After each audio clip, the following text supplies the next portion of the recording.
Buenas noches ya a todos. Quisiera presentarme un poquito por si no me conocen y un poco decir que soy biólogo y que estamos en un ambiente donde la mayor parte de la gente que habló son abogados o médicos y es raro escuchar a un biólogo. Pero bueno, me sentí muy identificado con algo que dijo Martin Bomer en el sentido de que quizás algunas de las cosas que voy a decir a muchos no le gusten, pero un poco la ciencia tiene que ver con eso, con la ruptura de ideas previas. Yo, como se dijo, soy profesor titular de la Universidad de Buenos Aires en la Facultad de Ciencias Exactas y Naturales, soy investigador superior del CONICET, soy miembro de la Academia Nacional de Ciencias que fundó Sarmiento, que está en Córdoba, soy miembro de la Academia Nacional de Ciencias Exactas, Físicas y Naturales de la Argentina y soy miembro de la National Academy of Sciences de Estados Unidos que fundó Abraham Lincoln. Y entre los muchos premios que recibí de este Senado la mención de honor Domingo Faustino Sarmiento. Por lo tanto, es un honor para mí hablar en este lugar por primera vez y recuerdo muy bien el acto en que recibí esa mención, que es creo que es uno de los premios más importantes que da esta institución. Voy a leer, cosa que no acostumbro a hacer. Es muy parecida a la presentación que hice en Diputados, pero le agregué algunas cosas que tienen que ver justamente con la repercusión y las críticas que vi en la web a algunas de las cosas que voy a contar. No voy a tardar 7 minutos, voy a tardar un poco más, pero tampoco voy a tardar media hora. Va a ser limitado. ¿De acuerdo? Bien. Mi exposición tendrá como eje los conocimientos actuales en biología y en particular en biología molecular, genética y epigenética que confirman que un embrión no es lo mismo que un ser humano. Trataré de explicar que el término vida humana, entre comillas, no es un concepto biológico, sino una abstracción que resulta de convenciones sociales, jurídicas y o religiosas. Explicaré qué es lo que se entiende por vida en biología y cómo la existencia de células vivas preexiste al nacimiento y sigue existiendo por un tiempo no despreciable después de la muerte de un ser humano. También fundamentaré por qué el nacimiento con vida no solo es un hito legal, aún en los países donde está penalizado el aborto, sino que marca una profunda línea de corte, un antes y un después, en el desarrollo de los mamíferos placentarios como el hombre. La unión del espermatozoide con el óvulo para formar el cigoto es condición necesaria pero no suficiente para generar un ser humano. La información genética proveniente de los padres no es suficiente y es necesaria otra información provista por la mujer a través de la placenta. Los humanos somos mamíferos placentarios. Somos mamíferos por tener pelo y producir leche y placentarios porque el desarrollo del embrión solo puede completarse dentro del útero. Durante los 9 meses de embarazo, la mujer no solo aporta a través del intercambio placentario el oxígeno y los alimentos necesarios para que el embrión progrese, sino también anticuerpos fabricados por ella que protegen al embrión o al feto de posibles infecciones. Además, las sustancias de desecho y el anhídrido carbónico generados por el feto pasan de su sangre a la de la mujer a través de la placenta, de modo de que sin este intercambio placentario ni el embrión implantado ni el feto podrían progresar porque se intoxicarían. Más recientemente se ha descubierto que las células y órganos del embrión y más tarde del feto sufren cambios epigenéticos durante el embarazo que son consecuencia de la íntima relación con la mujer gestante y sin los cuales el nacido no progresaría. Dichos cambios no implican modificación de la información genética contenida en el ADN, sino cambios en la regulación de la expresión de los genes. Por otra parte, nadie ha logrado crear un mamífero completamente desarrollado fuera del útero. Cuando digo un mamífero, digo también un humano. La implantación es absolutamente necesaria. Todo esto indica que el embrión y el feto no son seres independientes de la mujer gestante, sino que hasta el nacimiento son casi como un órgano de la madre. Y tengo que aclarar esto que no estaba en mi escrito. Si por tener un genoma único, cosa que voy a discutir después, el embrión y el feto fueran considerados una vida humana, un ser humano independiente, serían rechazados por la madre. Serían rechazados por el sistema inmunológico de la madre. ¿Por qué serían rechazados? Porque tienen la mitad de sus genes provenientes de ella, pero la otra mitad proveniente del padre. Y todo cuerpo extraño sería rechazado. Por lo tanto, el embrión no es rechazado porque hay un complejo sistema de tolerancia inmunológica que lo hace reconocer como si fuera un órgano propio. Y eso es algo que es terriblemente complejo y es único en los mamíferos. La mujer gestante tolera al embrión pese a tener genes de otro individuo que es el hombre. Para la mayor parte de las legislaciones, incluso la de los países donde está penalizado el aborto, la persona humana comienza con el nacimiento con vida, es decir, cuando el bebé se separa completamente de la madre. Establecen que si el embarazo se interrumpe en forma natural o provocada antes del nacimiento, la persona se dará por no haber existido nunca jamás, y esto ha sido mencionado acá varias veces. No hay conflicto entonces en considerar distintos el concepto de persona y el concepto de embrión o feto. Incluso no hay conflicto en concederle derechos suspensivos al embrión, los cuales se hacen efectivos al nacer con vida.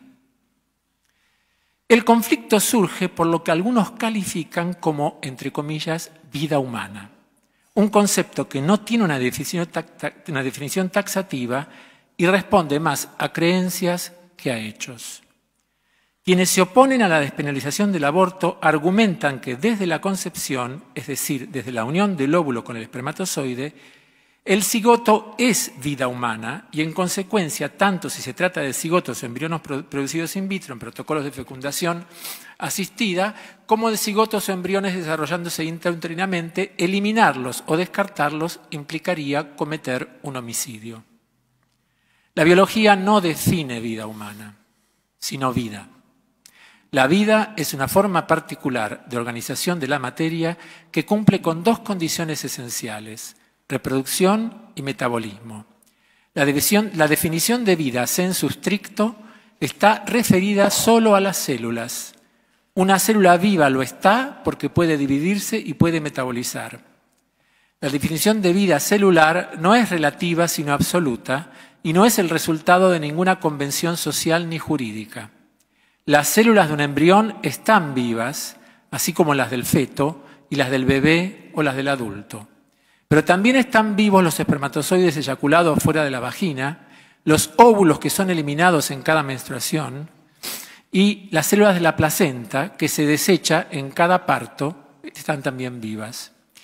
Las células de un humano que acaba de morir siguen vivas por un tiempo no despreciable y al respecto cabe preguntarse por qué para algunos es aceptable concebir que después de la muerte legal de una persona, definida en función del cese de la actividad cerebral o el latido del corazón, sus células sigan vivas por un tiempo y resulta para esas mismas personas difícil concebir que un embrión humano esté formado por células vivas, pero todavía no es un ser humano. Todo lo anterior nos lleva a considerar el estatus del embrión. Para la biología, un embrión es un embrión y no un ser humano. En todo caso, es un proyecto de ser humano que necesita una serie de pasos que ocurren dentro del útero para llegar a ser un ser humano. El concepto de vida humana es una convención arbitraria que responde a acuerdos sociales, jurídicos o religiosos, pero que escapa al rigor del conocimiento científico. Algunos opositores a la legalización del aborto han criticado mi exposición en Diputados diciendo que el embrión tiene un genoma único, distinto del de la madre y que por lo tanto es vida humana. El cordón umbilical y la placenta están constituidos por células con ese genoma único. Más aún, en la sangre de la mujer embarazada circulan células vivas del embrión o feto con ese genoma único.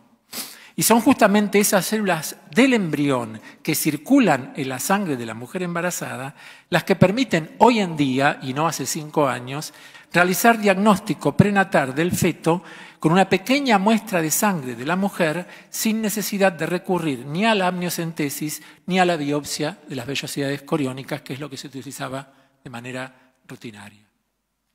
O sea, la madre o la mujer gestante tiene en su sangre células de ese genoma único. Lo que sí tiene el óvulo fecundado es pluripotencia, es decir, la capacidad de generar todos los tejidos y órganos del nuevo individuo. Pero esa propiedad hoy sabemos que ya no es exclusiva del huevo fecundado, ya que el inglés John Gurdon y el japonés Shinya Yamanaka obtuvieron el premio Nobel en 2012 justamente por el descubrimiento de que células adultas pueden reprogramarse para convertirse en pluripotentes. Es decir, que hoy en día puede generarse, se podría generar, esperemos que no, un embrión a partir de células adultas sin necesidad de fecundación entre un espermatozoide y un óvulo.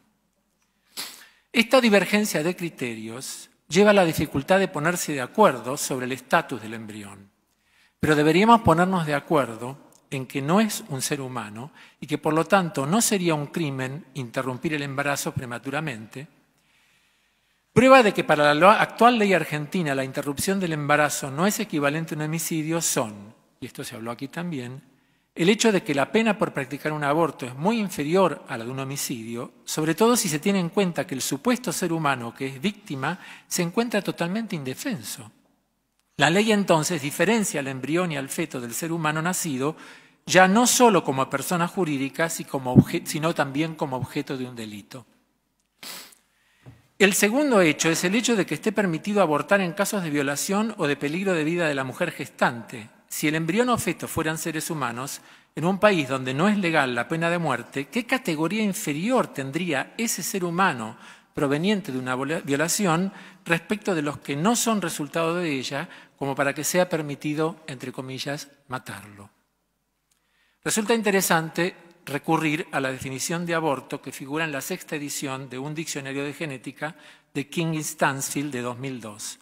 La primera acepción dice aborto: la expulsión de un feto humano del útero por causas naturales antes de que sea capaz de sobrevivir independientemente. Y la segunda acepción dice: la terminación deliberada de un embarazo humano, muy a menudo realizada durante las primeras 28 semanas de embarazo. Como se ve, en ninguna de las dos acepciones se menciona ni la vida humana, ni la palabra matar u homicidio. Todo lo dicho no implica que no se deba proteger a la mujer embarazada y a su embrión, pero la mujer embarazada tiene que tener la opción y el derecho a interrumpir el embarazo prematuramente. De lo contrario, se convierte en una especie de esclava de su embrión a causa de convenciones sociales o religiosas que no se condicen con la gradualidad del desarrollo intrauterino. Por eso los legisladores deben pensar en la cantidad de mujeres que por hacerse abortos en lugares inadecuados tienen infecciones, en la cantidad de adolescentes que por no abortar tienen que llevar un embarazo a término y criar a un bebé cuando todavía son niñas o darlo en adopción en condiciones a menudo ilegales, en la cantidad de genetistas que hacen diagnóstico prenatal, detectan que el embrión va a nacer con una enfermedad no curable y se lavan las manos al no garantizar la opción de la interrupción del embarazo, en la cantidad de situaciones en las que se sabe que el embrión va a nacer mal y aún así, sin diagnóstico genético, no se permite la interrupción. Pido a aquellos que tienen convicciones filosóficas o religiosas respecto de lo que llaman comienzo de la vida humana, que respeten la racionalidad de otros argumentos y que diferencien evidencia de dogma y hechos de creencias, porque no hay un absoluto y los legisladores deben legislar para todos. Muchas gracias, doctor.